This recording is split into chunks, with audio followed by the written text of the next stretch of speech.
Во најголемиот дел на битолската населба Бајер, или како што општинските институции го водат како Љубојно број 46, живеат најсиромашните роми, речиси гетоизирани, на работ од елементарната екзистенција, без светлечки тела на бандерите во мрак, со земјани и најчесто каллив пат и со години без вода.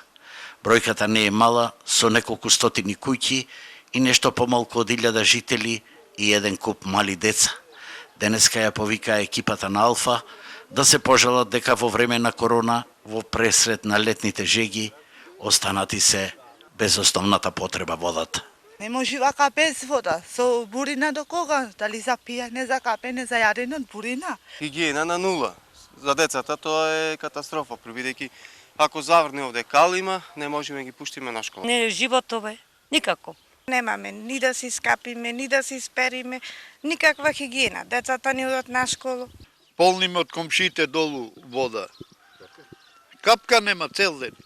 Од невладината организација Центар за интеграција на ромите велат дека тука сосема реално и во вакви услови без вода може да се појави огромен кластер со корона.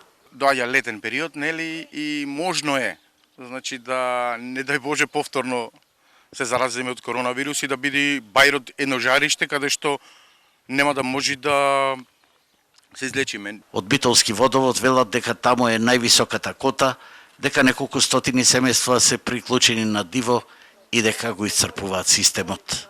Таму при посета на службите од водовод стално е или нема водомер, или надиво се приклучени на водоводниот систем, или чешмите се оставени во тој дел да течат нон-стоп.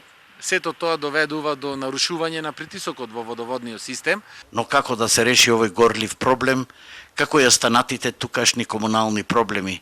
Како што велат, порано градоначалничката им ветила пат со бехатон плочки, а за водата очигледно барем засега не се гледа решение, освен општината да понуди социјална солидарност со нов проект и повеќе вода, зашто таа што доаѓа не е доволна за никој, а накрај најголем број живеат од социјална помош.